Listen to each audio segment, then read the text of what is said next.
Welcome to the Inside Scoop. I'm your host, David Carroll. I'm the old codger and the assistant principal here at Fairland High School. Our broadcast today will be just a little bit longer than usual, so bear with us. My guests today are, to my right, Superintendent of Fairland Local Schools, Ms. Roni Hayes, and to her right, the Treasurer of the Fairland Local School District, Mrs. Loretta Wirzfeld. Now, Mrs. Hayes and Mrs. Wirzfeld are here to explain the needs of the school district and how the school system operates. Welcome, ladies. Thank you. Good to have you. All right, Mrs. Hayes, we're going to start out with you. In March, I know you and Mrs. Wirzfeld held community meetings. What was the purpose of those meetings? Well, back in the fall, there was a lot of talk about levies during that last election campaign. So we went to the board in January and asked if they would be interested in pursuing a levy. So based on the conversation with the board, Loretta and I put together a presentation talking about school finances, kind of where we are, where we've been, and where we're going, and held those community meetings throughout the month of March. Our focus there was to find out, what people like about our school, what they want to see change, and then what they think our future might look like. All right, Mrs. Wirzfeld, I have some questions for you. How do we compare with our neighbors? Well, we have a slide here that shows general fund balances for all the schools in Lawrence County at the end of fiscal years 2019, 2020, 2021, and 2022. First thing I want to point out here is at the end of fiscal year 19, we only had a general fund balance of $1.9 million. We started fiscal year 2009 with a general fund balance of $4.5 million. But between 2010 and 2023, our state funding decreased by a total of $6.4 million compared to the state funding we had received in 2009. So you can see there that by the end of fiscal year 19, we only had a general fund balance of the $1.9 million. Then you'll notice that our general fund balance increased a little bit in 2020, 21, and 22. And I'll tell you why that increased. It was due to COVID. In 2021 and 22, we received COVID money, and we were able to pay some of the things that we would normally pay from the general fund from the COVID money.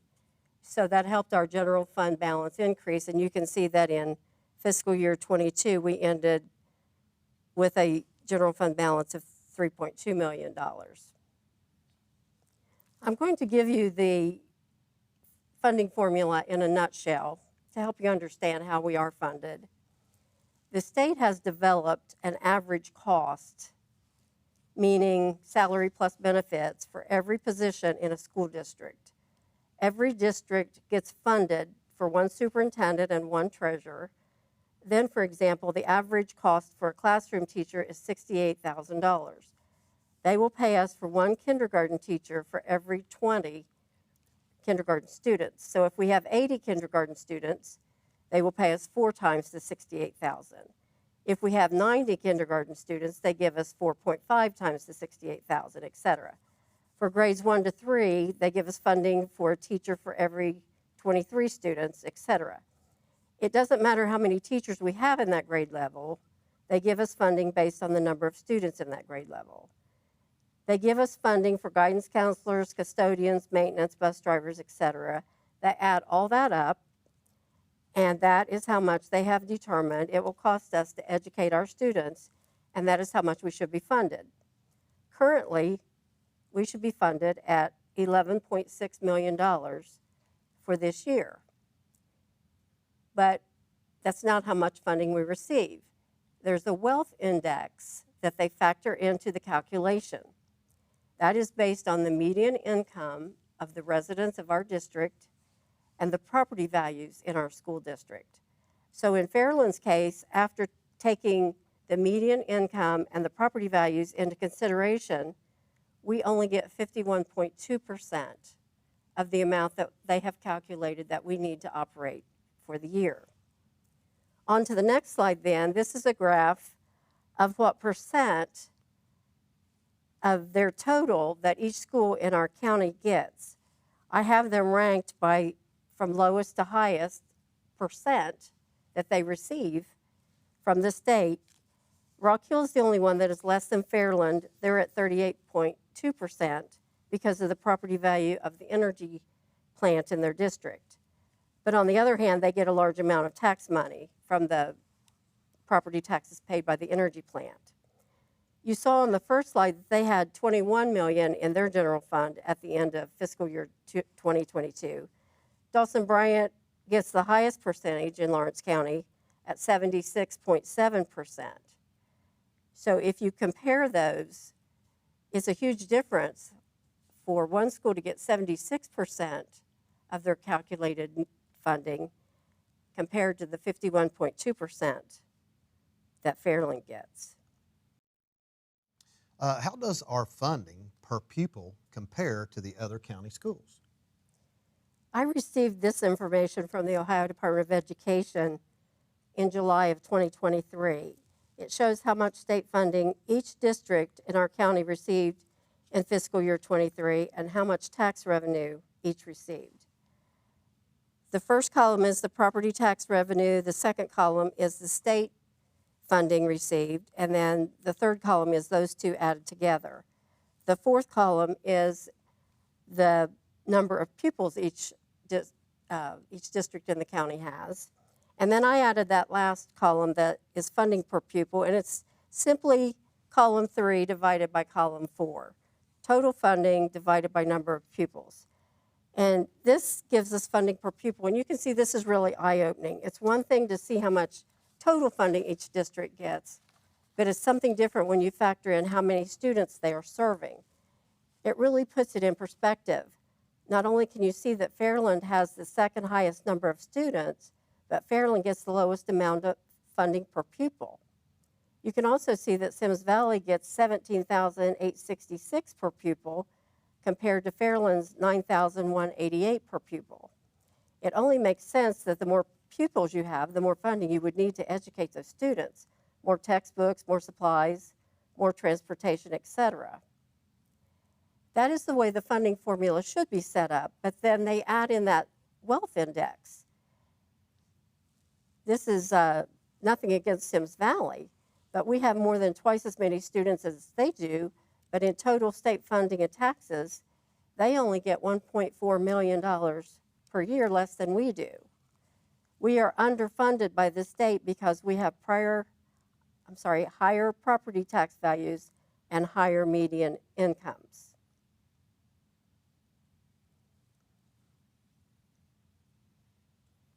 Okay, that's quite an eye-opener right there. Can you tell us what cuts to state funding we've seen since 2009? Prior to the economic downturn in 2008, state funding for schools generally increased about 3% every year, and life was pretty good for everyone. But you can see on this slide that we have gone from $9 million in 2009 to $8.5 million in 2023. If we compare each year from 2009 to 2023, we have received $6.4 million less than if funding had remained at the 2009 level. Not only has funding decreased, other unfunded mandates have increased. For example, College Credit Plus is a great program for students, but it comes at a cost to the district. This year so far, we have spent over $100,000 on College Credit Plus, but the state does not give us additional money to pay the college tuition and books for those students. We have to absorb those costs into our general fund budget. Wow. So, because of the significant cuts you've just talked about in state funding, how much was the district overspending? When the funding started decreasing, we found ourselves in a deficit spending situation. We started fiscal year 2009 with a general fund balance of $4.5 million. And each year our general fund balance was decreasing because our expenditures were exceeding our revenues. And it's simply because our revenues were decreasing. We have no control over our revenue. We can only control our expenditures. If you would compare our deficit spending each year to the amount of the revenue that we were underfunded by the state as compared to 2009, you would see that if our revenue had stayed the same at the 2009 level, we would not have been in deficit spending situation. Wow, that's a lot. Well, let me ask you this while we're here. How do our teachers' salaries compare to others in, let's say, the state of Ohio?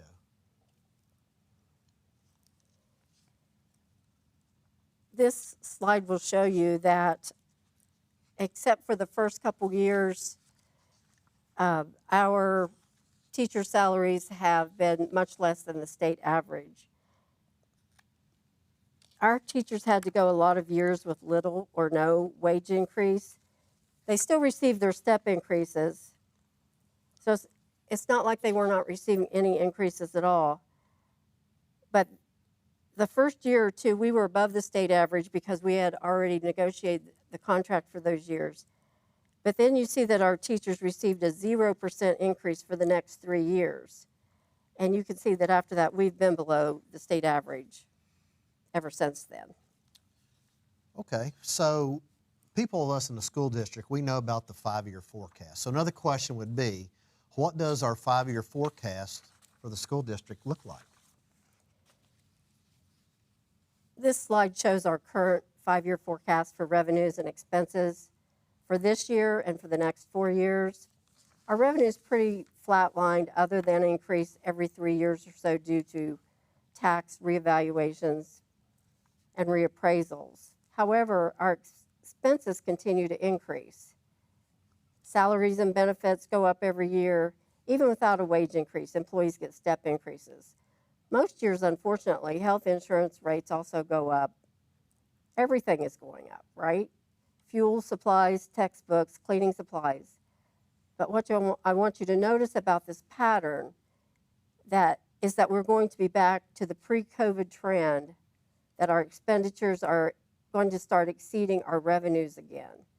Same pattern, revenues are flatlined, but expenses are going to continue to increase, and we're going to be in a deficit spending situation again. And that's not a good place where we need to be. Mrs. Hayes, let's go back to you for a minute. I want to ask you this. When was the last time the residents of our district approved a levy? Back in 1998, and that was for 3.2 mills. That levy was actually reduced twice, once in 2003 and then again in 2010. So the millage was reduced because the property values had gone up. Then in 2011, we refinanced that bond, and through that refinancing, we ended up with an additional $600,000 that we were able to put into a permanent improvement fund. And if you remember, our track was to the point where we were going to probably need to close it. And that visitor's side of bleachers, remember how decrepit they were? Oh, yeah. We were able to use that money to resurface that track and install new bleachers. So, and then in 2021, we were able to pay that bond off. Okay. Anything else there that you want to say about those on those levies that were removed, or we get done? Mm-hmm. Okay. Here's another question. I think everybody wants to know this, and I think it's important that they realize just how far we've gone to try to save money. But what have we done as a school district on that district level to reduce deficit spending? Okay. Well, we've done a multitude of things. So our first big one was the retirement buyout, and we were able to save approximately $750,000 per year. And with that, we had several teachers at the time that were eligible for retirement, and we did not replace the majority of those positions. So we ended up with that amount of savings each year. Now, since then, we've reduced 28 positions through attrition in our district since that time. So because our enrollment has been on kind of a downturn as it is with the state average and national average, so that's why we were able to do that. We also did an HVAC retrofit, and that has probably saved us over $2 million up to this point. And throughout the entire time, Loretta has been helping too with that to make sure that we get bids on everything so that everything is competitive regardless of what it is. from cleaning supplies to textbooks to any kind of work that needs to be done around the district. We also installed fuel tanks at the bus garage so we can actually purchase fuel at a rack rate versus at the pump. So I think, can you think of some additional things, Loretta?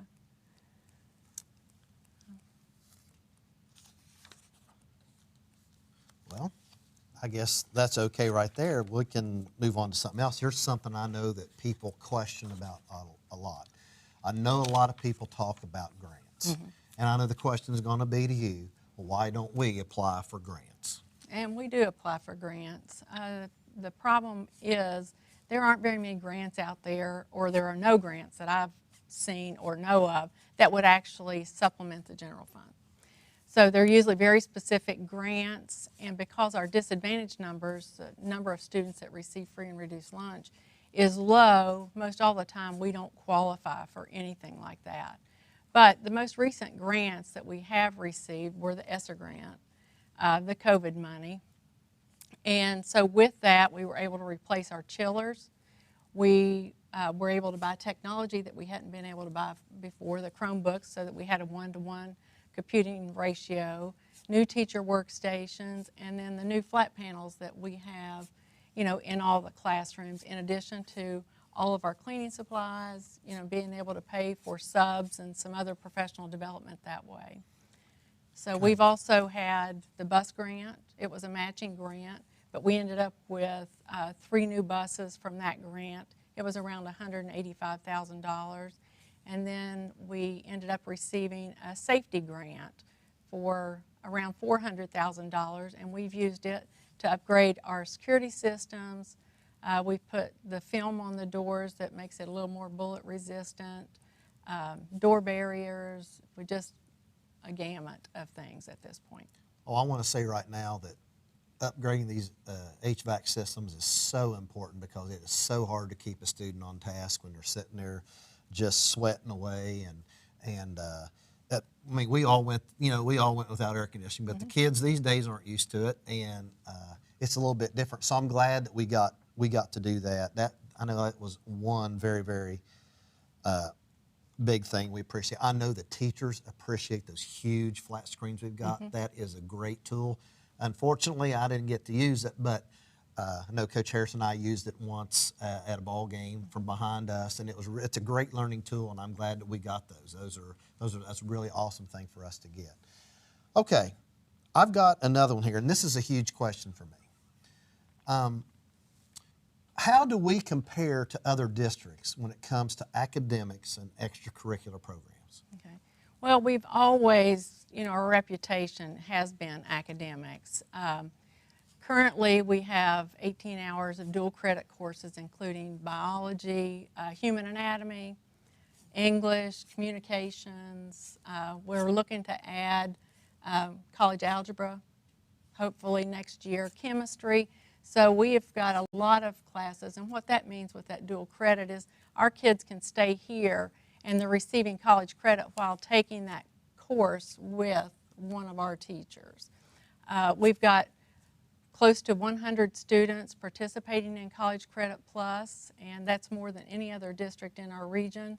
Probably if you combine the majority of the students that are in College Credit Plus in this county, you would find that we've got more than all of them combined.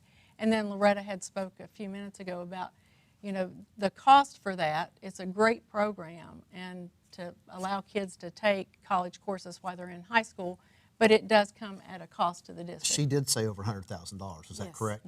Yes. Yeah. That's a lot of money. We also have several AP courses that are available in the high school: English 3 and 4, AP Bio, we've got AP Psych, AP US History, and then AP Government, as well as several online AP courses that kids can take part in, from macroeconomics to chemistry. So, and they do take advantage of that, which is great. We have our early learning program, our preschool. We've had that back in our district for several years now, and it's been hugely successful. We have 18 clubs and 13 extracurricular activities. We've been able to expand our counseling services, add an additional counselor, and we've expanded our partnerships with OVP, NECO, and some others, Impact Prevention, for example, to try to meet the needs of our students. Okay, that's great. Something I think that probably a lot of people don't think about, but what about increasing the arts or adding additional programs? Can you tell us a little bit about that? Well, currently, with our financial situation like it is, we're not in a position to add additional courses, but we would like to be able to do that. Expand the arts, for example, maybe technology, all those types of things would be good. Okay. But right now, we could kind of stay where we are and we would be able to function. We just wouldn't be able to add those additional programs. And quite honestly, if the trend continues like our forecast shows, we could be even cutting additional programs, or our class sizes are going to increase. So we've got that to consider too. Okay. Well, I guess that probably the next logical question then probably coming in here is,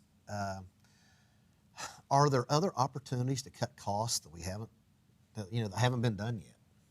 Well, we've been good stewards of taxpayer dollars over the years, and we haven't like overspent, like frivolously spent, and we are actually at bare bones as far as staffing goes. Now, one of the questions that did come up while we were doing those community meetings is, why do you continue to operate with 4 buildings? And I think there's a lot of things that people don't remember, like when we had K through 5 at East, you remember we had modular units out back. You know, teachers were teaching in, like the teacher's lounge was an actual kindergarten room at one time. There were several teachers that they were on a cart, like art, music, all those extras, they were on a cart. And even when I worked at the high school initially, I was on a cart. I was one of 3 teachers that didn't have a classroom. So you're interrupting the teacher who's trying to plan, plus you don't have somewhere to go. So we had that issue too. So we can't right now get everybody like K through 5 back in that building. And some of the space is actually being used by the preschool now, which we didn't have back when we were K through 5 in that building. Well, things have changed a lot around here. I know that for sure. Let me ask you this. What would you like to see here? What's your vision here in the school district? I would like to see increased programming. I'd like to see us add to the arts, maybe even technology, some programs like that that students could take advantage of that may help keep them in our area. Some nursing, those types of things they have access to at the Career Center, but we don't really have any of those programs here. And improved athletic facilities. Well, I know that's important for them, but I would like to make a point about the technology. Today, we're here sitting on this set and being able to bring this to you folks at home because of our new technology. And that's under the direction of Jerry Bell. I mean, he's done a great job, working to tell us what we need and how we need to get things going. And so he deserves a big pat on the back for that. But, technology today really, guys, is everything. I know when I do attendance in the morning, if I don't have that computer on and I don't have a good desktop that I can get it done, or a good laptop, it's a long day and it's a long process. So technology is very important also for the students.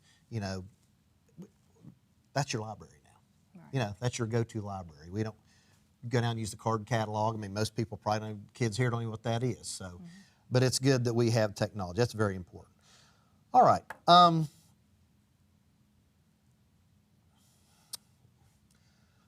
What do you think the future of the district looks like?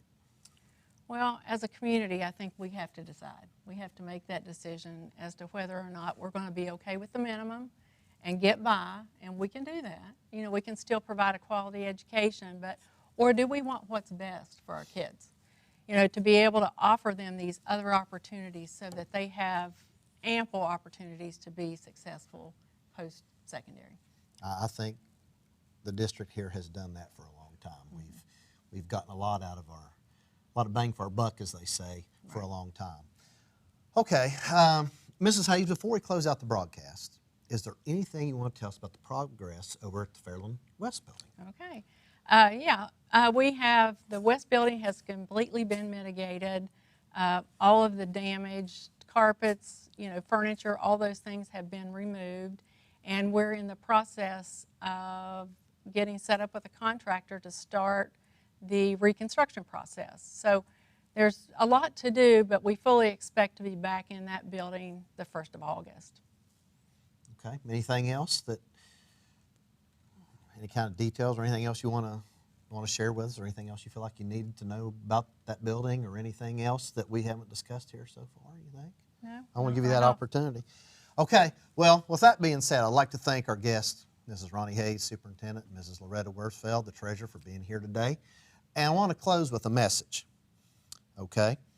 And I'm going to pop a screen up here for just a second. And I would like to talk about that guy right there is Dr. Bob Cruz. He was a great friend, a mentor, a coach, a father figure to me. He was also a physiology professor at WVU, and he actually started the program up there. Most people don't know that, but he did. And he was also a member of my football coaching staff. Now, I want to brag on him just a little bit, and then we'll talk about it. He worked with the Pittsburgh Steelers back in the 70s with Chuck Noll when they had the steel curtain defense. He worked with the Washington Redskins and George Allen. He worked for Woody Hayes at The Ohio State University, Bobby Bowden, Frank Signetti, Don Nealon at WVU, and many others. Now, he liked to be called Coach. Now, here's what I want to kind of talk about here just a little bit. Coach Cruz told me many stories about many people, many places, and many things. He talked about his life growing up as a kid in Cleveland, sneaking into Browns and Indians games. He told me about his life experiences in Korea, at the University of Notre Dame, at Bowling Green University, at the Ohio State University, and at WVU.